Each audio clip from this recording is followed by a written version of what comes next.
What's good people? Welcome back to Overviews. Thank you for clicking that thumbnail. My name is Corey, and today we're doing the spoiler discussion for Spider-Man Across the Spider-Verse.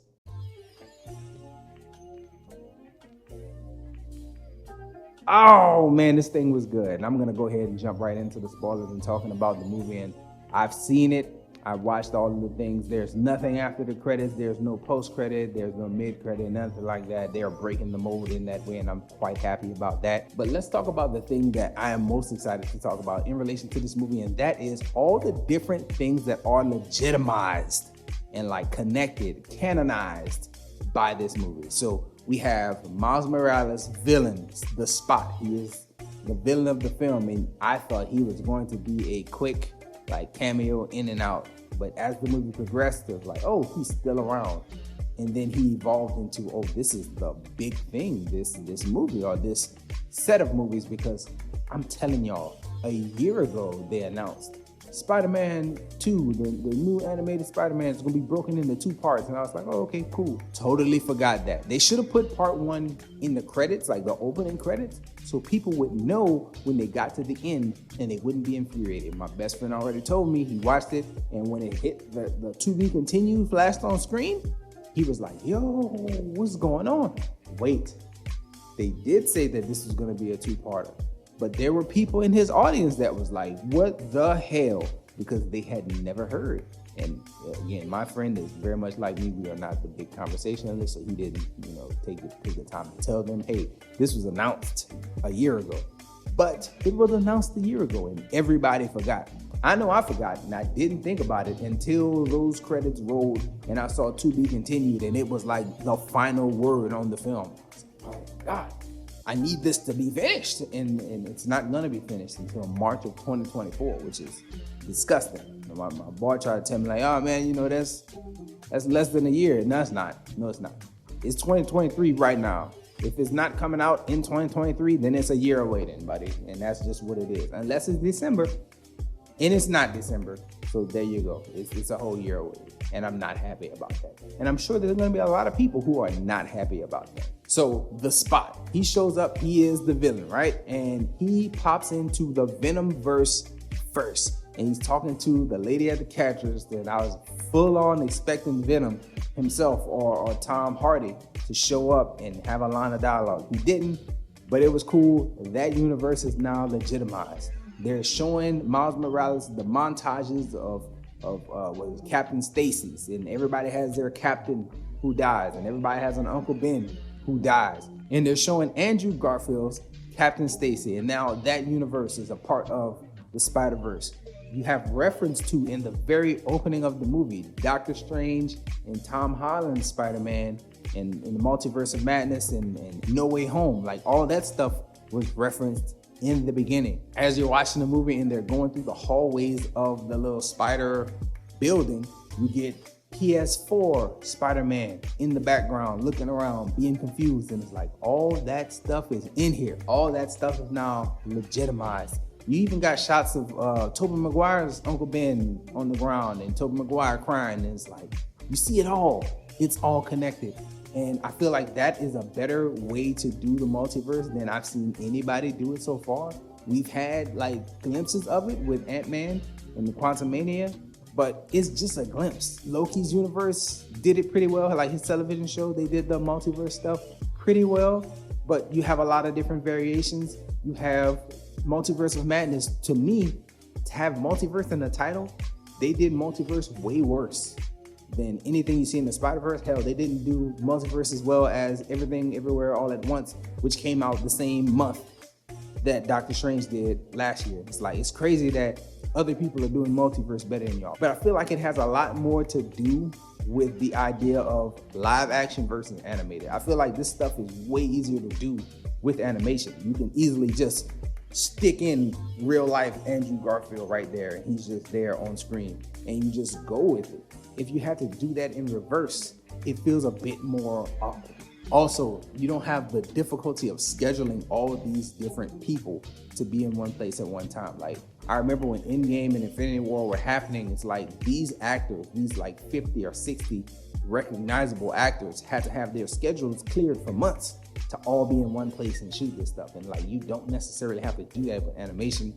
You can get voice over anywhere and they could just email that thing in. So it's cool to see all this stuff kind of playing out. Moving on to the animation style of it, like I thought specifically the Gwen Stacy stuff, when we were in Gwen's universe, I felt like the background was really, really fuzzy and it messed with me a bit until I realized it's not my trashy theater that I go to.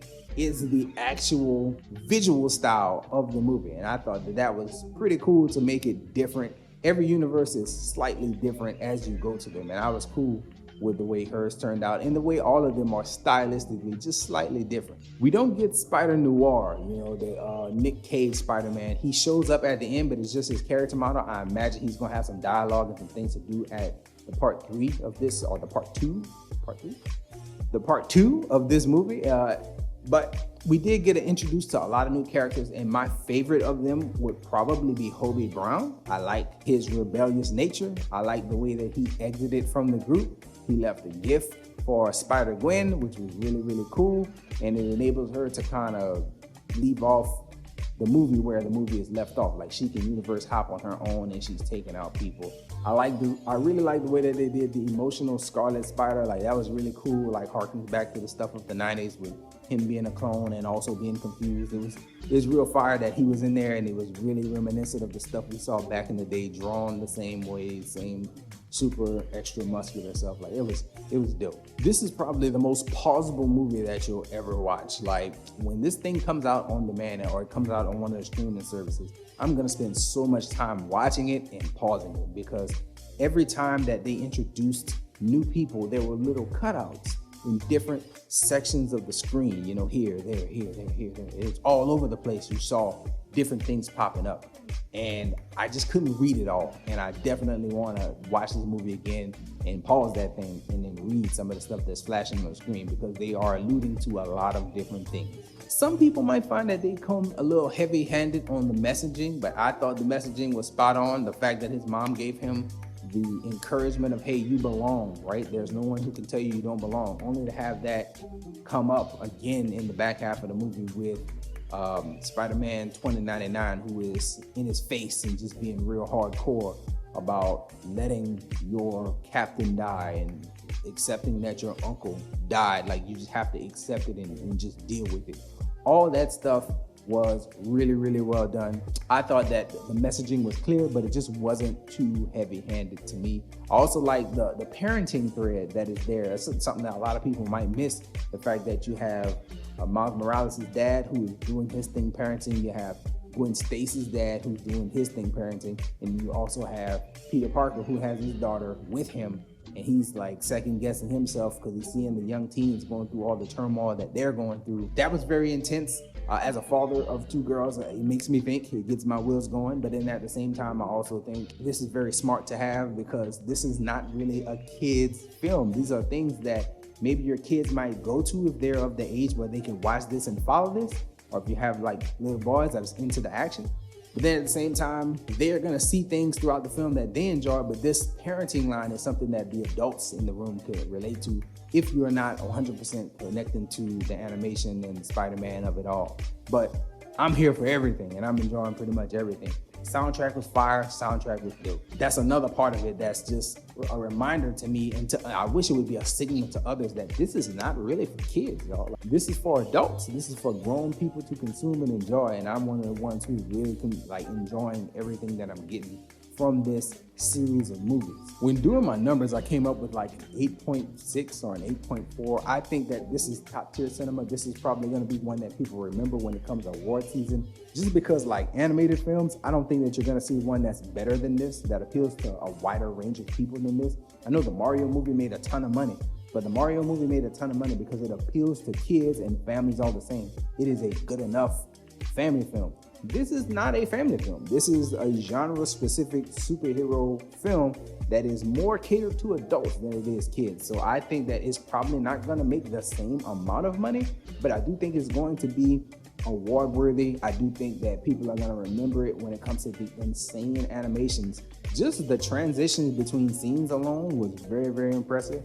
The fight choreography, the way that people had to draw and animate all this stuff, it was impressive. And there's no other word that you can use besides impressive when it comes to all the action that took place in this movie. It was so possibly disorienting for some people who can't deal with the camera shifts, but the camera shifts were like mind-blowing in my opinion. I wouldn't call it disorienting. I could see if somebody else did, but mind-blowing is kind of the way I would describe the animation and the action that takes place in the film. Just the sequence in which Miles is escaping the little Spider-Man headquarters with thousands of Spider-Man in pursuit of him, like that was crazy in itself.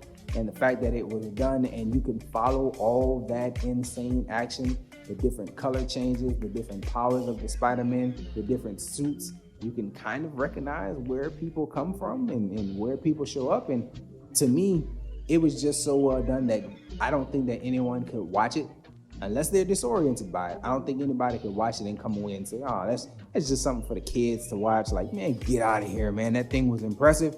And it's something that I think caters to, again, adults, grown people who can watch a movie and appreciate it. That I don't think the superhero genre should put any kind of dimmer on it. I think it should get a whole lot of attention and praise due to how good it was, regardless of the genre that all this stuff takes place in. The only thing that's upsetting about this movie, in all honesty, the only thing that upset me was the fact that we didn't get the whole thing. When they announced, about a year ago, when they announced it was gonna be a part 1 and part 2, I thought, okay, we're gonna get a complete story in this part 1 and then get the conclusion to, or another half of that story in a part 2. We didn't get that. We get a real deal cliffhanger. And the fact that it's a cliffhanger is very unsatisfactory. But at the same time, it's complete enough to where I would go on that ride and watch that film again because it's that impressive to me. I do feel like it's that good. I do recommend that people see it. And I would love to know what people think about it. So please let me know, spoiler specific, what did you like? Did you like the Spider-Man, Spiderverse live action cameos and references, like the MCU being mentioned, the Venomverse showing up, with Andrew Garfield, Tobey Maguire, all those universes showing up? Was that the icing on the cake for you, or was that the meat and potatoes for you? I didn't go for that. I feel like that's icing on the cake. Was it the action and the way things were animated? Was it the new characters like the Spider-Woman and the Hobie Brown, Spider-Punk, all that stuff showing up? Was that the meat and potatoes for you, or was that icing on the cake for you? Let me know how you felt about it and what stood out the most for you.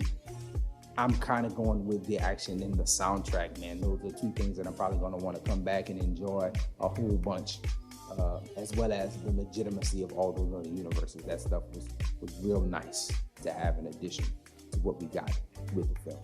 So that's all I have for this one, y'all. Let me know what y'all think. Enjoy yourself. Guard your heart. Go watch something good.